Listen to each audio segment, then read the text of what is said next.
आज आपका first day है क्लासेस में। तो मैं आपको अपने आप से इंट्रोड्यूस करा दूं। मैं सलील वाजपेयी आपको एज अ साइंस फैकल्टी यहाँ पर आपके यूपीएससी एनडीए एग्जाम के लिए फिजिक्स एंड केमिस्ट्री दोनों सब्जेक्ट मैं पढ़ाने वाला हूँ।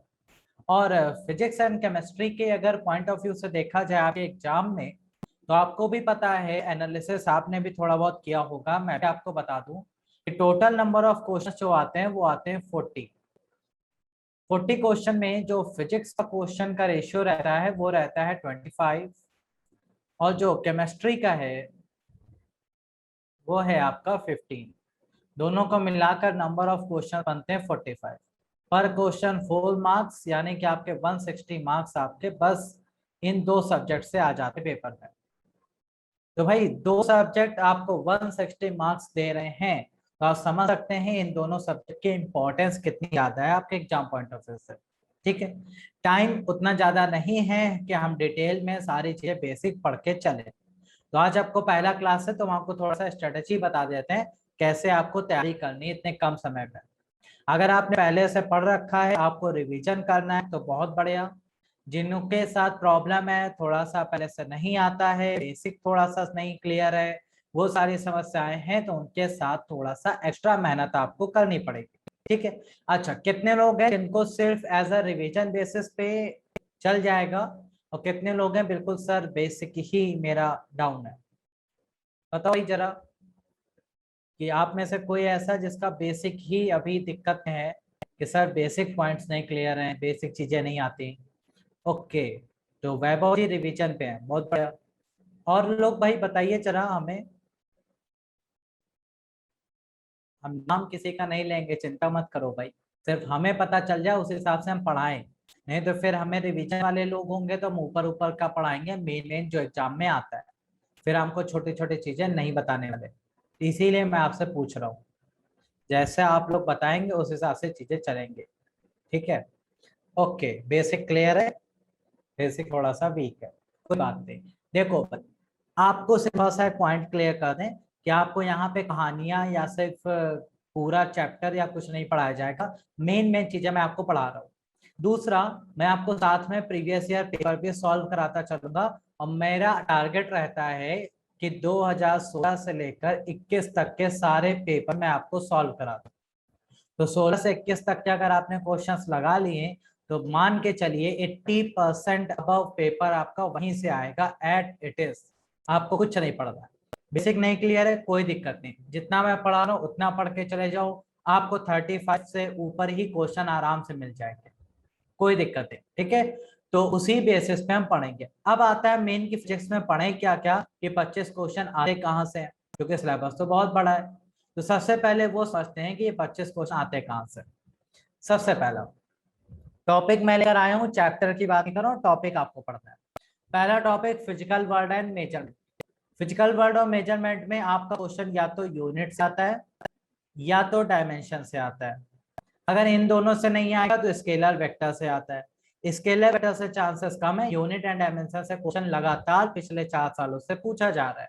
तो यहाँ से आपका एक क्वेश्चन फिक्स मान के चलिए जरूर आएगा, या तो यूनिट से आएगा या तो डायमेंशन से, दोनों से नहीं आ रहा है, किसी एक से ही आता है। यूनिट से आता है तो डायमेंशन नहीं, डायमेंशन आएगा तो यूनिट नहीं। फिर आता है काइनेमेटिक्स। काइनेमेटिक्स में हम पढ़ेंगे मोशन, यानी कि distance, displacement, speed, velocity, acceleration. इनमें अगर ध्यान से दिखा जाए तो क्वेश्चन क्या बनता है, या तो न्यूमेरिकल छोटा सा, या फिर ग्राफ, क्योंकि यहाँ से ग्राफ को जरूर यूपीएससी पूछता है। और ग्राफ आपका यहाँ से बनता है, 1 से 2 क्वेश्चन काइनेमेटिक्स से आपके पेपर में आते हैं, या तो न्यूमेरिकल आएगा या तो ग्राफ आएगा, बस। अच्छा, तीसरा है लॉस ऑफ मोशन, न्यूटन के गति के नियम। इससे भी अगर आपसे बात की जाए तो 1 से 2 क्वेश्चन आएंगे, वो भी क्या, वो भी आएंगे आपके न्यूटन के गति के नियम के एग्जाम्पल। जैसे कारपेट को पीटने से डस्ट साफ हो जाती है, कौन सा लॉ है? क्रिकेटर कैच पकड़ते समय हाथ पीछे क्यों ले जाता है, कौन सा लॉ है? आप स्विमिंग करते हैं, कौन सा लॉ है? ये सारी चीजें आपसे पूछी जाती है। इसी में आपको फ्रिक्शन के बारे में थोड़ा सा पढ़ना है, क्योंकि फ्रिक्शन आपके लिए एक क्वेश्चन कभी कभी बनाता है। वर्क एनर्जी पावर, 2 से 3 क्वेश्चन, कभी कभी पेपर में 3 आते हैं, नहीं तो 2 क्वेश्चन के आसपास आने का चांस रहता है। वर्क से क्वेश्चन आता है सॉरी, वर्क से क्वेश्चन आता है, या तो एनर्जी से या तो पावर से, तीनों से एक साथ नहीं आता। वर्क में आपसे क्या पूछते हैं, वर्क क्या है, यूनिट बता दो, सीजीएस, एसआई, फिर बता दो वर्क कब मैक्सिमम होता है, कब जीरो होता है, कब मिनिमम होता है, और एक छोटा सा न्यूमेरिकल। एनर्जी क्या है, कितने टाइप की है, यूनिट बता दो, इलेक्ट्रॉन वोल्ट वगैरह के बारे में। उसके बाद आपसे पूछ लेता है कि भैया इंपॉर्टेंट एनर्जी कन्वर्जन डिवाइसेस बताइए, डायनेमो क्या करता है, जनरेटर के बाद हो गया ट्रांसफार्मर क्या करता है, फिर आपका मोटर क्या करती है, माइक, स्पीकर, ये सब पूछे जाते हैं। फिर motion of system of particle, system of particle का मोशन अगर बात करें तो एक क्वेश्चन यहाँ से आता है, कभी कभी, कभी कभी नहीं भी आता है। ठीक है, इसमें इलास्टिसिटी का थोड़ा सा पार्ट आता है, आपको खास ज्यादा कुछ इसमें पढ़ना नहीं। मोस्ट इंपॉर्टेंट चैप्टर ग्रेविटी, जरूर पढ़ के जाना है भैया। 2 से 3 क्वेश्चन का रेशियो है ग्रेविटी। ग्रेविटी जो है बहुत इंपॉर्टेंट चैप्टर है, 2 क्वेश्चन हर साल लगभग आते हैं। ग्रेविटेशन फोर्स क्या है, अर्थ का gravity, small G capital G में रिलेशन, कैपिटल जी की वैल्यू, यूनिट, डायमेंशन, स्मॉल जी का वेरिएशन अर्थ पर कैसे कैसे होता है, केपलर के नियम और वेट का इफेक्ट, ये सब आपसे पूछा जाता है। देन आता है सॉलिड्स और फ्यूल की मैकेनिकल प्रॉपर्टीज। इसमें आपको सिर्फ फ्लूइड्स का पढ़ना है। एक क्वेश्चन यहाँ से कभी कभी आता है, क्या आता है, viscosity, surface tension, Bernoulli theorem, इन 3 से क्वेश्चन बनता है, बाकी कुछ नहीं आता। Heat and thermodynamics most important भाई, 3 से 4 क्वेश्चन का रेशियो रहता है। 3 से 4 क्वेश्चन आपके पेपर में हीट एंड थर्मोडायनेमिक्स से आ सकते हैं। हीट क्या है, टेम्परेचर क्या है, टेम्परेचर के स्केल बताइए, फॉरेनहाइट, डिग्री सेल्सियस, र्यूमर और केल्विन, कन्वर्जन करके दिखाइए, flow of heat, conduction, convection और radiation, specific heat, latent heat, फिर thermodynamics laws, first law, second law और जीरोथ लॉ, ये आपको अच्छे से पढ़ के जाना है। बाकी कार्नोट इंजन साइकिल ये सब ना पढ़िए, आता नहीं है। एसएमएम वेव में आपको सिर्फ और सिर्फ साउंड वेव पढ़ना। साउंड वेव में आपके पेपर में 1 से 2 क्वेश्चन आ जाते हैं। साउंड वेव की स्पीड को अफेक्ट करने वाले फैक्टर बताइए, Doppler effect, echo, reverberation, ultrasonic wave कौन कौन सुन सकता है, इंफ्रासोनिक और सोनार, बस इतना पढ़ के जाना है और आपसे नहीं पूछा जाएगा। इलेक्ट्रोस्टैट्स की बात की जाए, इलेक्ट्रोस्टैट्स में आपका इंपॉर्टेंट चैप्टर है ये, और मैग्नेटिज्म, दोनों मिलाकर 4 क्वेश्चन के अराउंड बना लेते हैं आपके पेपर में। इलेक्ट्रोस्टैट्स और मैग्नेटिज्म पूरा एसी एसी सब मिक्स करके, ठीक है। ये आपके 4 क्वेश्चन बनाते हैं, बढ़िया से क्वेश्चन आते हैं। क्वेश्चन यही पूछा जाता है, इलेक्ट्रिक करंट क्या है, टाइप बताइए, उसके बाद आप रेजिस्टेंस बताइए, हीटिंग इफेक्ट, गैल्वेनोमीटर और डोमेस्टिक सर्किट, इतना पढ़ना है। और कैपेसिटर, कैपेसिटर से आपका न्यूमेरिकल बनने का चांस रहता है। फिर आपका आता है मैग्नेटिज्म, मैग्नेटिज्म में मैग्नेट, टाइप ऑफ मैग्नेट, बाकी कुछ नहीं आता। फ्लेमिंग का राइट हैंड लेफ्ट हैंड पढ़ लेना है, और आपको थोड़े से बेसिक पॉइंट यूनिट के पढ़ना है, क्योंकि यहाँ से यूनिट आता है, बड़ा कंफ्यूजिंग यूनिट आता है। कहते हैं वेबर किसका यूनिट है, टेस्ला किसका यूनिट है, वेबर पर मीटर स्क्वायर किसका यूनिट है, ये सब पूछे जाते हैं। इसके बाद आपका आता है ईएम वेव। ईएम वेव एक क्वेश्चन हर साल पेपर में आता है। 7 वेव होती हैं, radio, micro, infra, ultra, xray, बस इतनी पढ़ के जाने। ये आप पढ़ लेंगे अच्छे से, आपको कुछ इसमें कोई दिक्कत नहीं रहेगी। रिकॉर्ड सेशन आपको तुरंत मिल जाएगा क्लास के कुछ ही देर बाद, ठीक है। तो ये एक क्वेश्चन आपका यहाँ से पूछा जाएगा। देन हम बात करते हैं आगे, सबसे ज्यादा इंपॉर्टेंट टॉपिक ऑप्टिक्स। 4 से 5 क्वेश्चन पेपर में लेकर आएगा। ऑप्टिक्स से पेपर में बहुत बढ़िया बढ़िया क्वेश्चन बनते हैं, और सिर्फ आपको रे ऑप्टिक्स से ज्यादा फोकस करना है। वेव ऑप्टिक्स से सिर्फ 3 क्वेश्चन आते हैं पेपर में, वही 3 मैं बता दूंगा। रे ऑप्टिक्स में आपको क्या पढ़ना है, reflection, refraction, lens, mirror, image formation, TIR और रेनबो के बारे में, इतना जरूर पढ़ लेंगे। वेव ऑप्टिक्स में आपको सिर्फ और सिर्फ पोलराइजेशन पे खास ध्यान देना है, बाकी इंटरफेरेंस डायफ्रैक्शन क्वेश्चन नहीं आता। फिर आते हैं मॉडर्न फिजिक्स। मॉडर्न फिजिक्स आप 1 से 2 क्वेश्चन बनाता है पेपर में। मॉडर्न फिजिक्स से क्वेश्चन आता है भाई, न्यूक्लियर फिजिक्स बता दो, नाभिकीय संलयन, नाभिकीय विखंडन, एटम के मॉडल के बारे में थोड़ा डिफाइन कर दीजिए। इसके बाद आपसे पूछा जाता है सेमीकंडक्टर के बारे में बता दो, इंट्रिंसिक एक्सट्रिंसिक क्या होता है। और फिर आपसे कुछ नहीं पूछा जाएगा। इतने मिलाकर आपके सिलेबस पता है जो आपके पिछले 5-6 सालों में पूछा गया। आपको ये टॉपिक जरूर पढ़ के जाने, और अगर आपकी तैयारी उतनी अच्छी नहीं है तो आप जो टॉपिक मैं बता रहा हूँ वो जरूर पढ़ो। ऑप्टिक्स कंपलसरी पढ़ के जाना, हीट एंड थर्मोडायनेमिक्स कंपलसरी पढ़ना है, sound, electricity, magnetism, EM wave question आएगा ही आएगा, इससे बाहर आ नहीं सकता।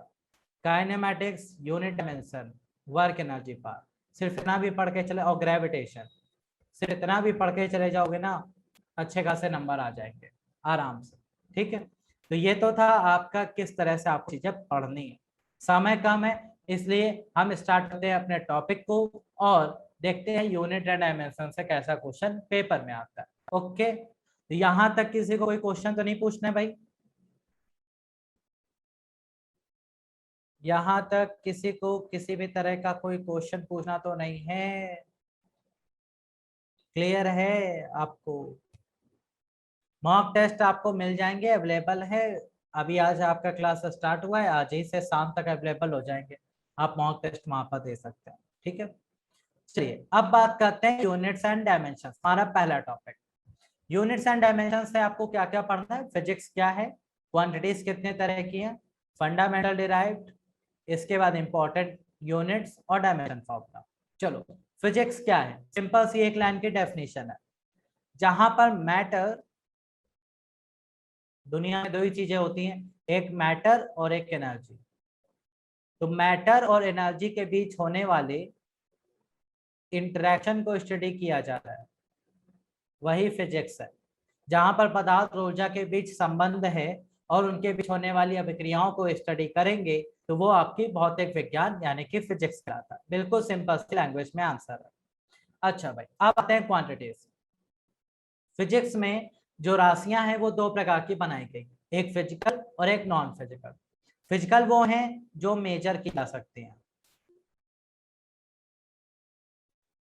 यानी कि जिनको मापा जा सकता है। तो जो भी कुछ मेजरेबल है वो सारा का सारा क्या है? फिजिकल क्वांटिटी में आता है। जैसे मास मेजरेबल है, लेंथ मेजरेबल है, time, force, work etcetera, volume, area, ये सब क्या है? फिजिकल क्वांटिटी है।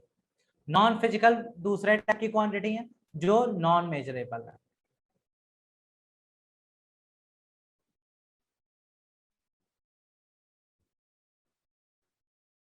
जिनको नहीं मापा जा सकता, जैसे आपकी फीलिंग्स,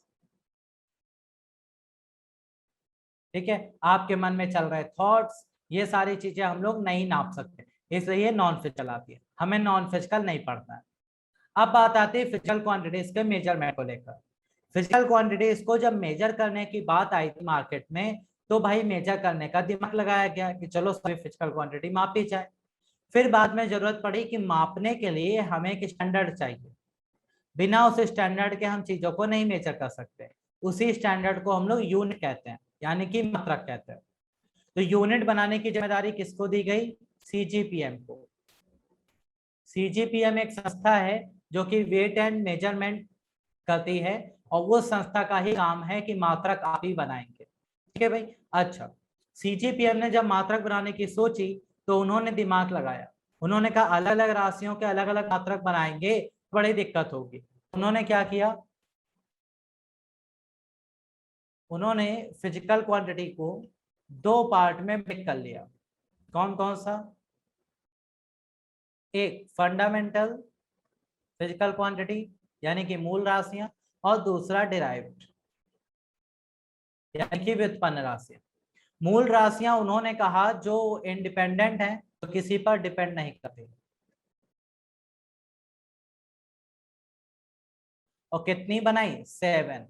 और उनके लिए जो यूनिट यूज होगा वो फंडामेंटल यूनिट कहलाएगा। बाकी की जो क्वांटिटीज हैं इन 7 के अलावा वो सब हो गई डिराइव।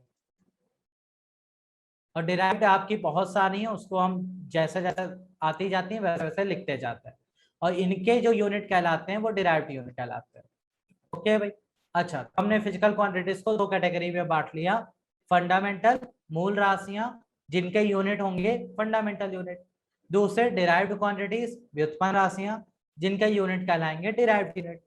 फंडामेंटल कितने बनाए गए? 7। उसके अलावा जो भी मिलेगा सब डिराइव्ड।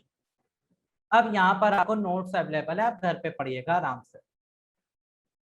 अब जब यूनिट को मेजर करने की बात आई तो अलग अलग कंट्रीज में, अलग अलग कॉन्टिनेंट में अलग अलग सिस्टम ऑफ यूनिट बना लिए गए। जैसे अगर आपको लेंथ मापना है, मास मेजर करना है और टाइम मेजर करना है, तो 3 टाइप के सिस्टम ऑफ यूनिट मार्केट में चल रहे थे उस समय। कौन कौन से भाई? सबसे पहला चल रहा था एमकेएस सिस्टम, दूसरा चल रहा था सीजीएस और तीसरा चल रहा था एफपीएस। एमकेएस का मतलब लेंथ को मीटर में नापो, मास को किलोग्राम में और टाइम को सेकंड में।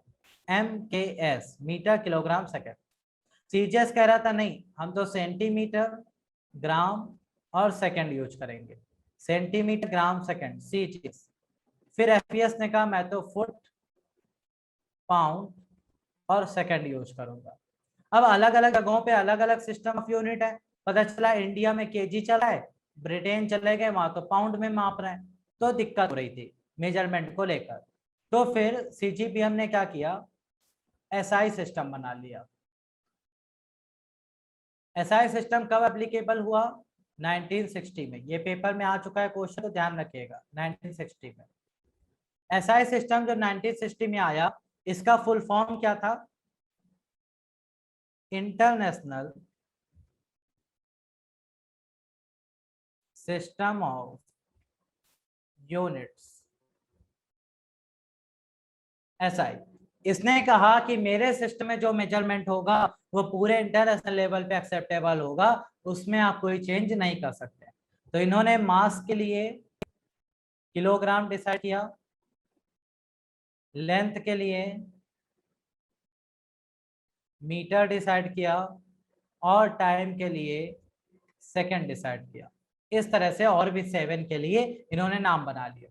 अच्छा भाई, एसआई सिस्टम हमें मिल गया। अब जब एसआई सिस्टम मिल गया, नोट्स आपको सारे अवेलेबल है यहाँ पे।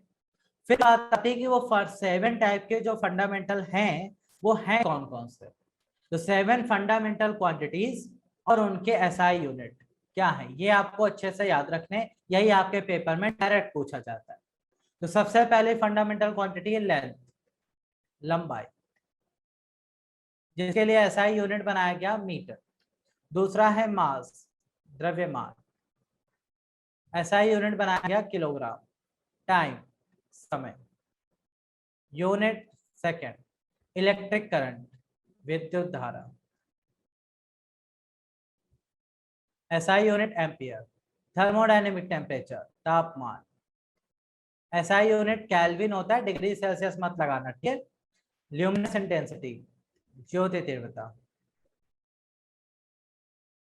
SI unit candela, quantity of substance, पदार्थ की मात्रा। SI unit mole.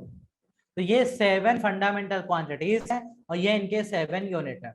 Length metre, mass kilogram, time second, temperature kelvin, electric current ampere, luminous intensity candela, amount of substance mole. ये सारे के सारे फ्री हैं, किसी पर डिपेंड नहीं करते और इनका कोई फॉर्मूला भी नहीं था, इसीलिए इनको फंडामेंटल कहा दिया गया। ठीक है। इसके अलावा 2 और आते हैं जो थोड़ा सा अलग है, जिन्हें हम लोग सप्लीमेंट्री यूनिट यानी कि पूरक मात्रक कहते हैं। सप्लीमेंट्री यूनिट क्या मेजर करते हैं भैया? एंगल, मींस कोण। आपको पता है, आपने मैथमेटिक्स में क्लास 8th 9th में किया होगा कि जब हम 2D में एंगल नापते हैं, प्लेन एंगल, तो उसके लिए यूनिट यूज करते हैं रेडियन। देखा होगा आपने पेपर में, आपके एनडीए में भी क्वेश्चन आता है कि रेडियन को डिग्री में बदलो, डिग्री को रेडियन में बदलो, है ना। तो ये सारे क्वेश्चन यहीं से आते हैं। इसके बाद दूसरा आता है सॉलिड एंगल, जो 3D में मेजर होता है। इसके लिए यूनिट यूज करते हैं स्टेरेडियन। स्टेरेडियन जो यूनिट है वो सॉलिड एंगल के आता है। प्लेन एंगल में आपके एग्जांपल क्या बनते हैं? जैसे लाइन के बीच का एंगल, ट्राइंगल का एंगल, सर्कल का एंगल, ये सब प्लेन एंगल है जो कि 2D में आते हैं। इसके लिए यूनिट यूज की जाती है रेडियन। लेकिन जब आप 3D की बात करते हैं, जैसे कोन के कॉर्नर से बना एंगल या स्फेयर का कोई एंगल,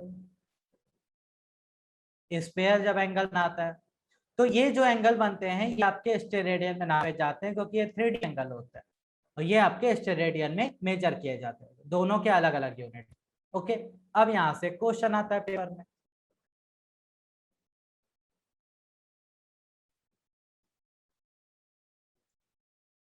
क्वेश्चन आया कि बताइए फंडामेंटल यूनिट्स कितनी होती हैं। आपके ऑप्शन है, बताओ भाई कितनी फंडामेंटल यूनिट्स होती है।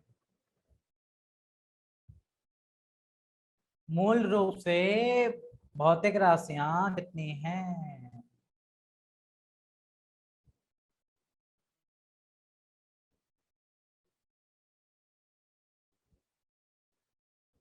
7 7 7।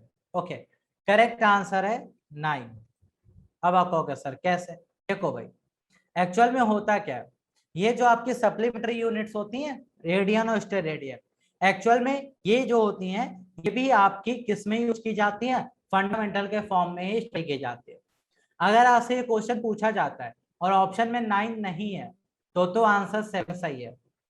बट अगर ऑप्शन में कहीं कहीं ऑप्शन में 9 आ जाता है तो फिर आप 9 चूज करेंगे, क्योंकि कई जगहों पे एग्जाम्स में 9 को सही आंसर दिया गया। ओके, तो ये पॉइंट अच्छे से रखना। ये क्वेश्चन एनडीए ने पूछा तो नहीं है, लेकिन अगर इन फ्यूचर आता है तो जरा ध्यान देंगे ऑप्शन पे। ऑप्शन 9 की जगह अगर कुछ लिखा होता 10 तो आप 7 लगाओ, बिल्कुल कोई दिक्कत नहीं। बट अगर है 9 तो जरा ध्यान से देखना, क्योंकि फंडामेंटल में सप्लीमेंट्री भी आ जाती है। ओके, ये लॉजिक बस इतना सा याद रखेंगे। चलो भाई, ये हो गया।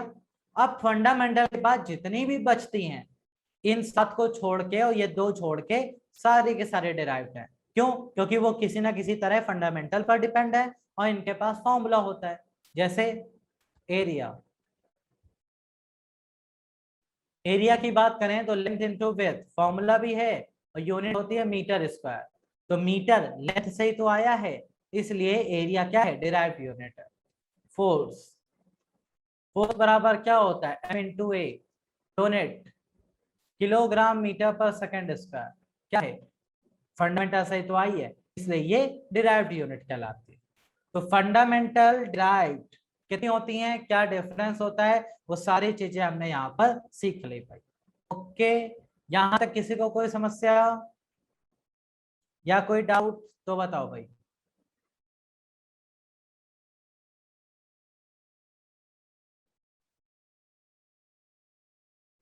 नहीं है, आगे बढ़ सकते हैं। ओके, आगे बढ़ते हैं।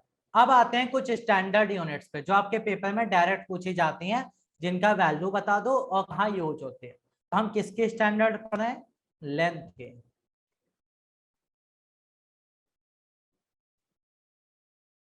लंबाई के कुछ स्टैंडर्ड यूनिट आपके एग्जाम में पूछे जाते हैं।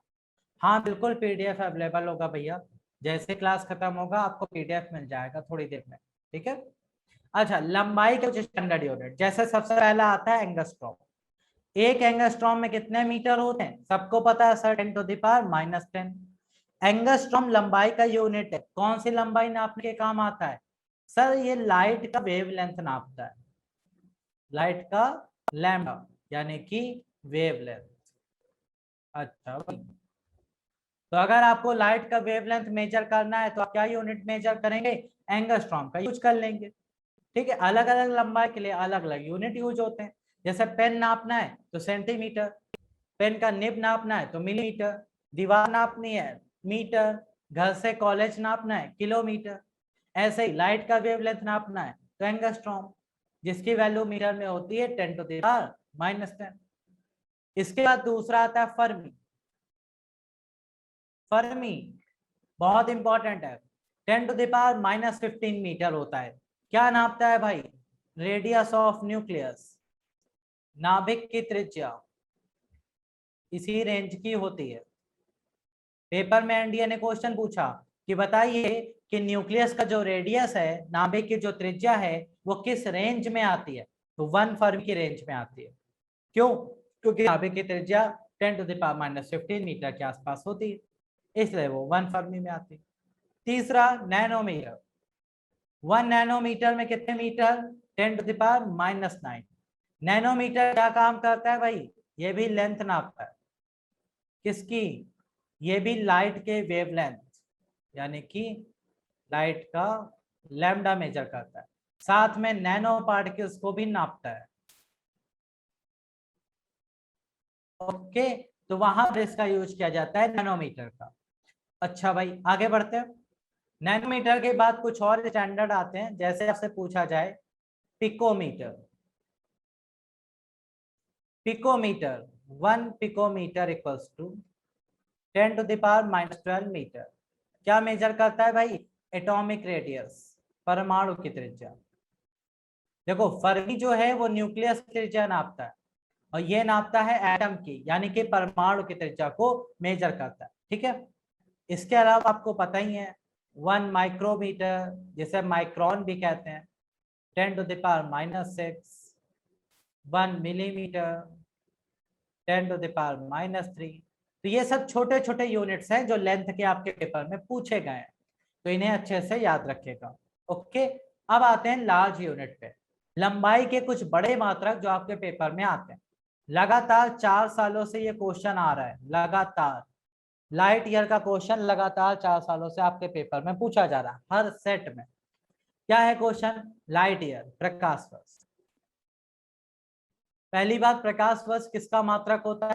तो भैया लंबाई नापता है। किसका नाप मात्रक होता है? डिस्टेंस। वर्ष देख के समय मत लगा देना, दूरी है। अच्छा भाई, कौन सी दूरी नापता है? बहुत लार्ज डिस्टेंसेस, एस्ट्रोनॉमिकल डिस्टेंसेस, खगोलीय दूरियां। 1 लाइट ईयर कितनी लंबी दूरी होती है? लाइट 1 साल में जितनी दूरी तय करती है उसे हम 1 लाइट ईयर कहते हैं। प्रकाश द्वारा 1 वर्ष में चली गई दूरी क्या कहलाती है? 1 लाइट ईयर कहलाती है। 1 लाइट ईयर का मतलब होता है 9.46 10⁻15 मीटर। यहाँ से पूछ जाते हैं कि प्रकाश वर्ष क्या नापता है? लंबाई। कौन सी? लाइट 1 साल तक जितनी दूरी तय करती है वो 1 लाइट ईयर होती है। लाइट ईयर कितनी दूरी है मीटर में? तो 9.46 10⁻15 मीटर होते हैं। ये बड़े बड़े तारों और बड़ी बड़ी गैलेक्सियों के बीच की दूरियां नापता है। अच्छा भाई, दूसरा दूसरा है एस्ट्रोनॉमिकल यूनिट, यानी कि खगोलीय मात्रक। एस्ट्रोनॉमिकल यूनिट, खगोलीय मात्रक जो होता है वो क्या करता है? वो सूर्य और पृथ्वी के बीच की औसत दूरी होती है। It is the average distance between sun and earth. सूर्य और पृथ्वी के बीच की एवरेज डिस्टेंस है, याद रखना, औसत दूरी। क्यों? क्योंकि ये लोग कभी कभी पास आते हैं, कभी कभी दूर जाते हैं। 1 एस्ट्रोनॉमिकल यूनिट में अगर आपसे पूछा जाए मीटर बता दो, तो 1.49 10⁻11 मीटर, या फिर आप इसको लिख सकते हैं 1.5 10⁻11 मीटर होते हैं। ठीक है, तो ये आपका 1 एस्ट्रोनॉमिकल यूनिट को मीटर में हमने लिख लिया। अच्छा, तीसरा यूनिट आता है parsec. Parsec, it is the largest unit of length. लंबाई का सबसे बड़ा मात्रक यही होता है।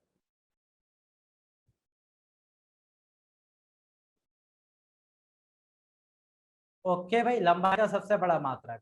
1 पारसेक में कितने लाइट ईयर होते हैं? 3.26 लाइट ईयर। अगर मीटर में लिखना चाहो तो 3.08 10⁻16 मीटर। बस ये सिंपल सा कॉन्सेप्ट आपका काम करता है। लंबाई के हमने छोटे और बड़े दोनों ही टाइप के मात्रक यहाँ पे स्टडी कर लिए। तो हमने सबसे पहले बड़े मात्रकों में देखा लाइट ईयर, जो लंबाई का मात्रक है। फिर हमने देखा एस्ट्रोनॉमिकल यूनिट, और फिर पारसेक। तो भाई छोटे और बड़े दोनों टाइप के मात्रक क्लियर है? जल्दी से बताओ। लार्ज एंड स्मॉल दोनों ही यूनिट्स आपको clear? Angstrom, 10 to the power minus 10, nanometer 10 to the power minus 9, fermi minus 15, pico minus 12, ये सब अलग अलग जगहों पे यूज होते हैं।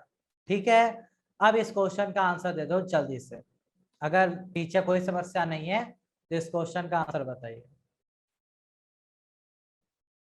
फिर हमने देखे बड़े unit, light year, astronomical unit, parsec, दूरी का सबसे बड़ा मात्रक पारसेक।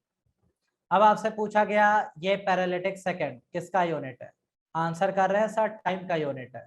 ओके, स्पीड का यूनिट है, करेक्ट आंसर है डिस्टेंस का यूनिट है। सर ये तो पढ़ाई ही नहीं भैया, अभी अभी पढ़ा के आए। देखो आपसे पैरालिटिक सेकंड जब भी कभी भी पूछा जाए तो पैरालिटिक का पार उठा लो और इसका उठा लो सेकंड, बस क्या बन गया पारसेक। अभी अभी पढ़ा के आए, तो पारसेक का ही फुल फॉर्म होता है पैरालैक्टिक सेकंड। ठीक है, तो कभी कभी पेपर में क्वेश्चन ये आ सकता है कि बताइए पैरालैक्टिक सेकंड किसका यूनिट है। आप सोचो सर सेकंड लगा है टाइम का, नहीं, ये पारसेक का ही फुल फॉर्म है, इसलिए ये डिस्टेंस का यूनिट है। ओके, तो ये एक लॉजिकल क्वेश्चन आपके पेपर में बनता है। चलो भाई लॉजिक सीख गए, आगे बढ़ते हैं। अब यहां से एक यूनिट आ रहा है इंपॉर्टेंट, मास का। मास के लिए बहुत सारे यूनिट चलते हैं, kilogram, gram, milligram, microgram, quintal, ton, pound, सब चलते हैं। लेकिन आपके पेपर के लिए कौन सा इंपॉर्टेंट है, वो है 1 CSL। 1 CSL मतलब एक चंद्रशेखर लिमिट, जिसे हिंदी में कहा जाता है एक चंद्रशेखर सीमा। ओके भाई, 1 चंद्रशेखर लिमिट या एक चंद्रशेखर सीमा क्या होती है, ये मास का यूनिट है जो एक लिमिट दर्शाता है। क्या 1 CSL equals to 1.4 times mass of the sun. ये स्टार्स का मास बताता है। एक लिमिट भी है। क्या आपको पता है जब भी कोई तारा मर जाता है आफ्टर डेथ तो वो दो चीजें बनता है, या तो वो ब्लैक होल बनता है, नाम आप सबने सुना होगा ब्लैक होल का, या तो वो व्हाइट ड्वार्फ बनता है, व्हाइट ड्वार्फ बनता है। तो या तो वो ब्लैक होल बनेगा या तो व्हाइट ड्वार्फ बनेगा। अब कौन सा तारा मरने के बाद ब्लैक होल है, कौन सा व्हाइट ड्वार्फ, ये पता लगाते हैं 1 CSL। अगर किसी तारे का मास ग्रेटर देन होता है 1 CSL से, मतलब सूर्य के द्रव्यमान के लगभग 1.5 गुने से ज्यादा, तो वो मरने के बाद ब्लैक होल बनेगा। लेकिन अगर किसी तारे का द्रव्यमान लेस देन या इक्वल्स टू है 1 CSL से, तो वो मरने के बाद बन जाता है व्हाइट ड्वार्फ, सफेद कलर का चमकता हुआ गोला। तो ये दो चीजें बनती हैं तारों के साथ जब वो डेथ हो जाती है उनकी। ठीक है, तो ये लॉजिक भी अच्छे से याद रखिएगा। बस इतना सा आपका मास है। अब आपके पास अगला क्वेश्चन है, क्वेश्चन पढ़ो, आंसर बताओ।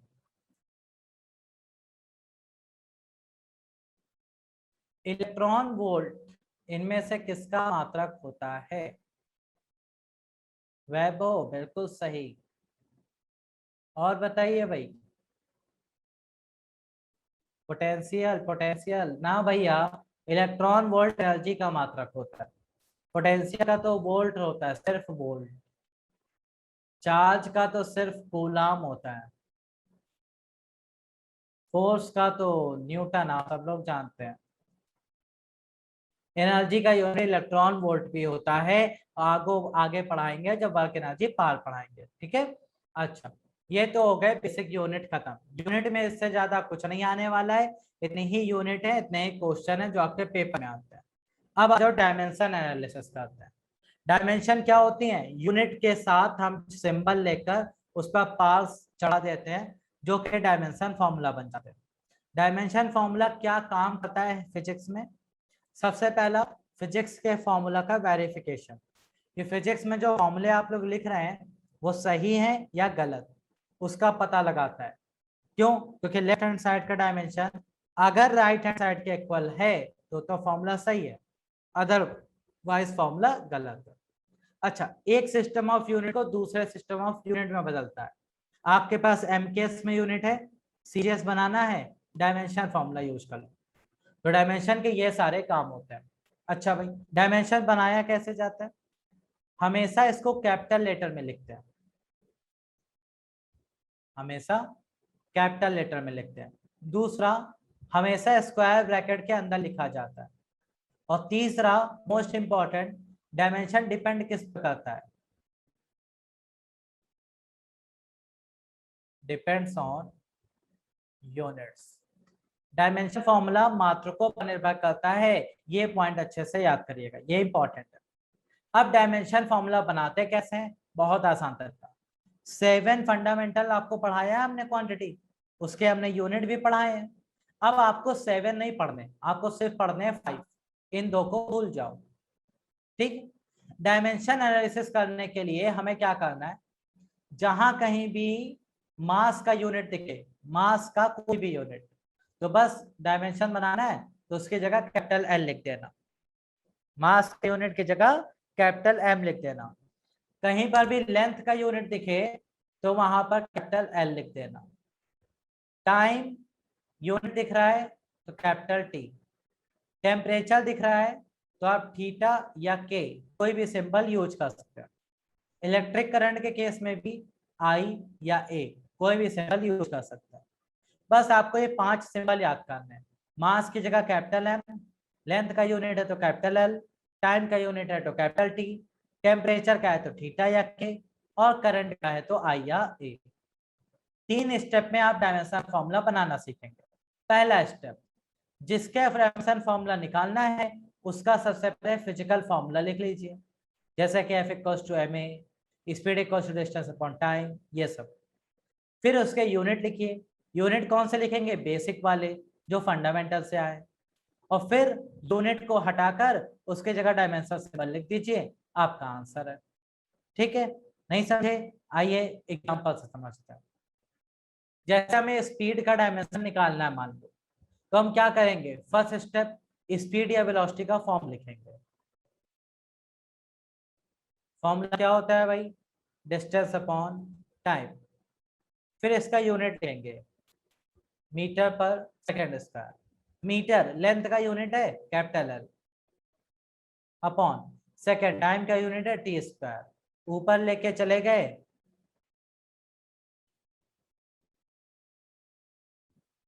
बस ये बन गया आपका डायमेंशन सिंबल।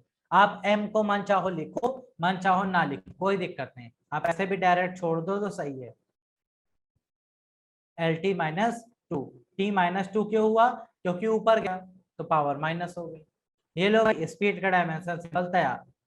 तो डायमेंशन बनाने के लिए सबसे पहले फॉर्मूला लिखिए, फिर उसका यूनिट लिखिए, और फिर उसको डायमेंशन सिंबल से रिप्लेस कर दीजिए, बस आपका आंसर आ जाएगा तुरंत। ठीक है, आइए कुछ और एग्जांपल मैं आपको दिखाता हूँ। जैसे एरिया, अब हमें बच्चों वाले काम नहीं करने हैं, हमें डायरेक्ट यूज करना है। एरिया का यूनिट मीटर स्क्वायर, तो मीटर की जगह कैपिटल एल, ये बन गया। हमें वॉल्यूम, वॉल्यूम का यूनिट क्या होता है? मीटर क्यूब, हमने डायरेक्ट लिखा मीटर की जगह एल क्यूब। डेंसिटी का यूनिट क्या होता है? किलोग्राम पर मीटर क्यूब, तो इसके जगह कैपिटल एम, ये आ गया एल क्यूब। ऊपर लेके गए ml-3। ये लो भाई, डायमेंशन सिंबल तैयार। तो डायमेंशन बनाने के लिए आपको सिर्फ और सिर्फ यूनिट का पता होना बहुत जरूरी है। यूनिट पता है, डायरेक्ट आंसर है। जैसे एक्सेलरेशन का निकालना है, तो एक्सेलरेशन का यूनिट क्या होता है भाई? मीटर पर second square, metre L, second square T square. Answer आ गया LT-2। ये लो भाई, बन गया डायमेंशन। ठीक है, तो डायमेंशन बनाना बहुत आसान है। जैसे force, F equals to ma। अब यहाँ न्यूटन मत लिखना, न्यूटन लिखोगे तो बना नहीं पाओगे। बेसिक यूनिट लिखनी है, फंडामेंटल, किलोग्राम मीटर पर सेकेंड स्क्वायर। अब अगर आप यूनिट नहीं भी लिखना चाहते हो तो डायरेक्ट यूज कर लो, किलोग्राम है तो कैपिटल है। अभी अभी एक्सेलरेशन का डायमेंशन निकाल के आए हो, कितना? LT-2। बस एक साथ लिख लो। ये लो भाई, बन गया। बोलो भाई, चढ़ा? किसी को कोई समस्या तो नहीं है यहाँ तक? डायमेंशन सिंबल बनाने के लिए आपको छोटे छोटे जब आपको याद होंगे तो आप बड़े वाले फॉर्मूले में उनका डायरेक्ट यूज कर पाएंगे। जैसे फोर्स हमने बनाया अब MLT-2, तो फोर्स हमें पता चल गया है, तो हम फोर्स का डायरेक्ट यूज करेंगे। अब देखना आगे के क्वेश्चंस में कैसे हम फोर्स का डायमेंशन डायरेक्ट यूज करते हैं। बोलो भाई, याद कोई समस्या किसी को? क्लियर है? बता दो।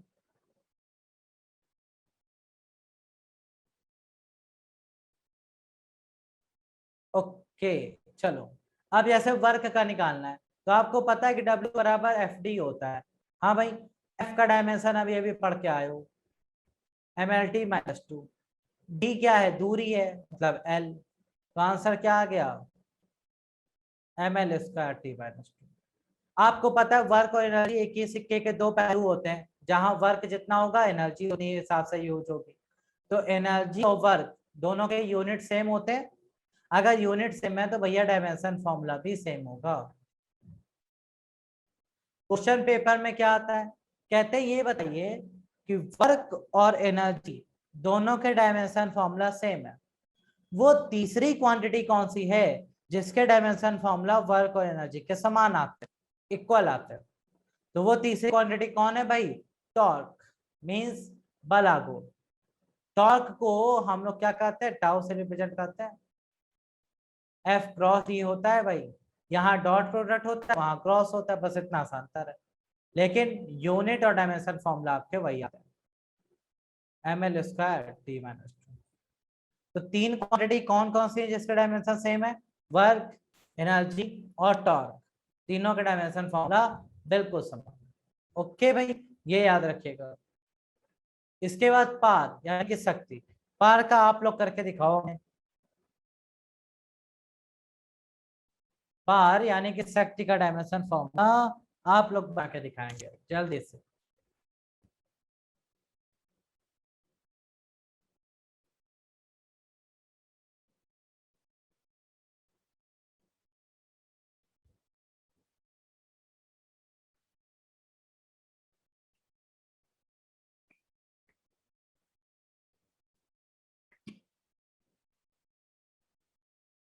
हाँ भाई, बताओ। ML²T-3, बिल्कुल सिंपल सा। पार का फॉर्मूला लिख लो, क्या होता है? F/A।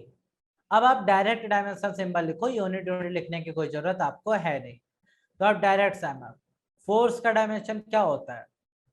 MLT-2। ए एरिया है, अभी अभी पढ़ा, L²। तो क्या बन जाएगा भाई? ML-1 T-2। ML²T-3 तो नहीं आ रहा है भाई। अच्छा, पार का निकालना, प्रेशर का निकालना, सॉरी सॉरी सॉरी सॉरी। पार है, हम प्रेशर निकल रहे थे। ये तो प्रेशर का आपका बन जाएगा ML-1 T-2। हमें पार का निकालना है। तो पार का फॉर्मूला क्या होता है? P=W/T होता है।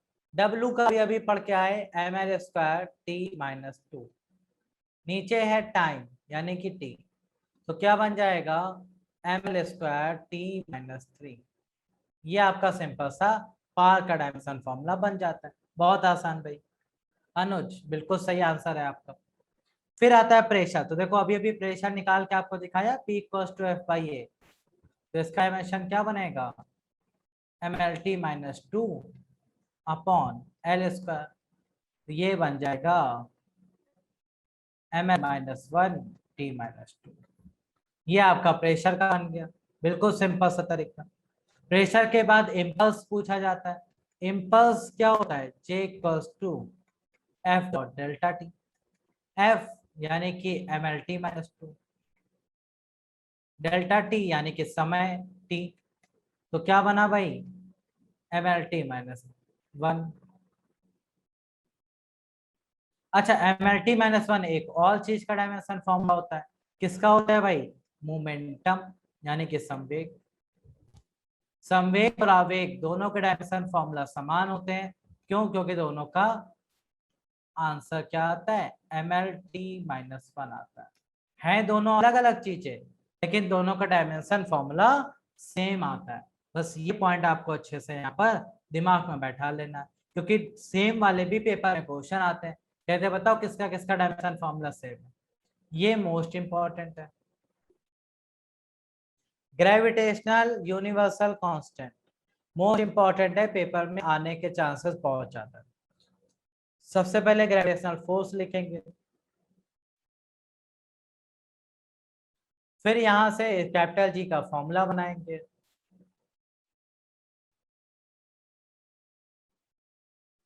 अब आपको क्या करना है? अब बस डायमेंशन सिंबल डायरेक्ट रख दो।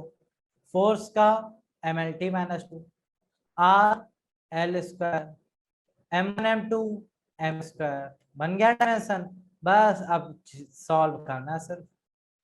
तो m-1 l3 t-2, क्या आपका डायमेंशन फॉर्मूला किसका आ गया? ये आ गया कैपिटल जी का, यानी कि ग्रेविटेशनल कांस्टेंट का। कैपिटल जी ग्रेविटेशनल कांस्टेंट आपके पेपर में पूछे जाने के चांसेस बहुत ज्यादा हैं, इसलिए ये इंपॉर्टेंट क्वेश्चन बनता है। ओके, आगे बढ़ते हैं। इसके बाद आपसे एक बढ़िया सा क्वेश्चन पूछा जाता है, एप्सिलॉन नॉट यानी कि परमिटिविटी।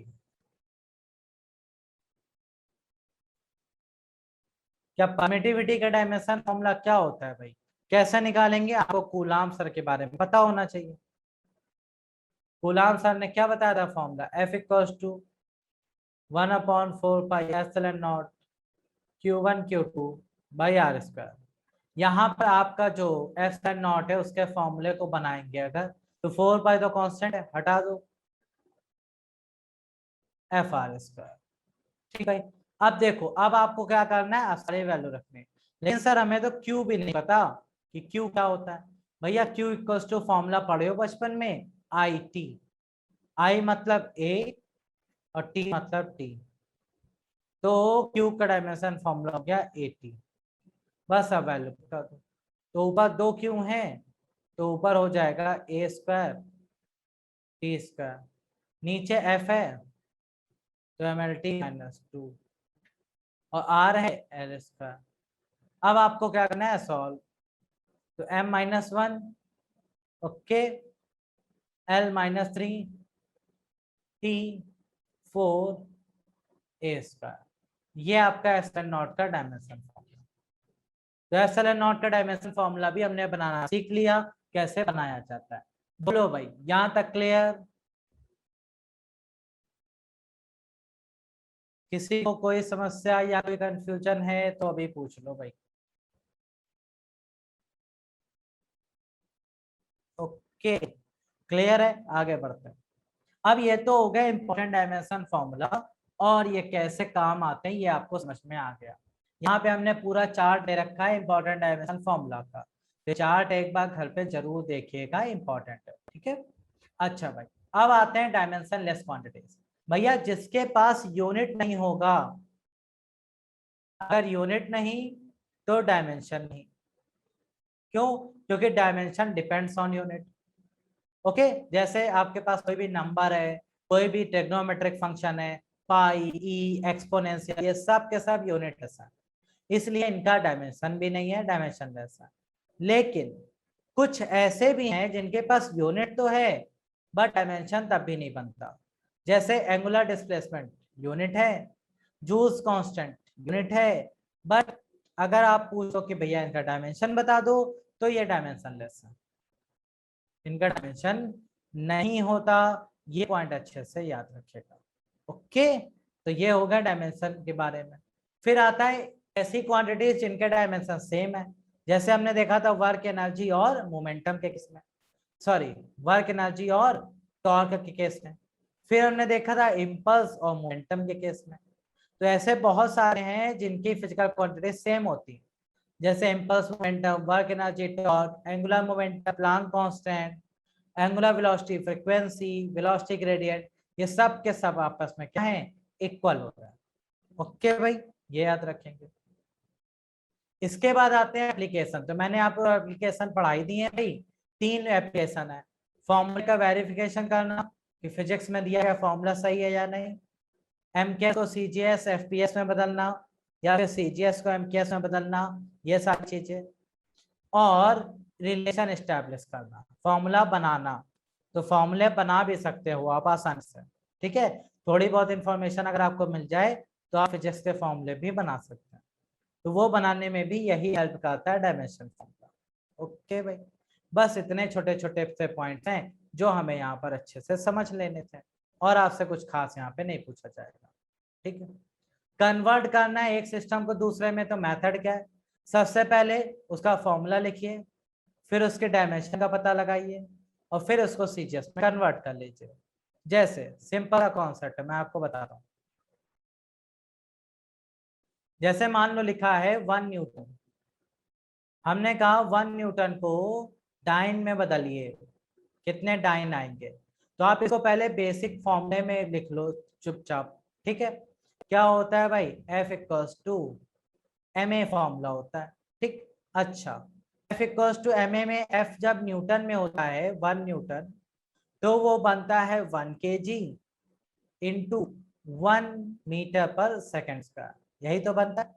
अच्छा भाई, अब यहां से हमें क्या देखना है कि हमें सीजीएस में बदलना है। तो ये हो जाता है 1 डाइन, ये बन जाता है 1 ग्राम, ये बन जाता है 1 सेंटीमीटर और पर सेकेंड स्क्वायर। तो अब आपको न्यूटन से डाइन बताने कितने हैं, ठीक है भाई। तो आप आसानी से देख सकते हो कितने भैया,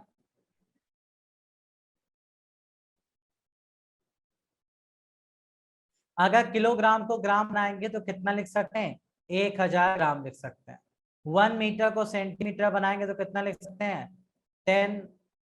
100 सेंटीमीटर लिख सकते हैं। और सेकंड स्क्वायर में कोई फर्क ही नहीं पड़ रहा है। तो यहाँ पे कितने डाइन निकल के आ गए? यहाँ पे आ गए 10⁵ ग्राम सेंटीमीटर पर सेकंड स्क्वायर आ गया। तो ये किसके बराबर होता है? डाइन के बराबर। तो यहाँ पे कितने डाइन लिख सकते हैं? 10⁵ डाइन लिख सकते हैं। स्टार्ट कहाँ से किया था? न्यूटन से।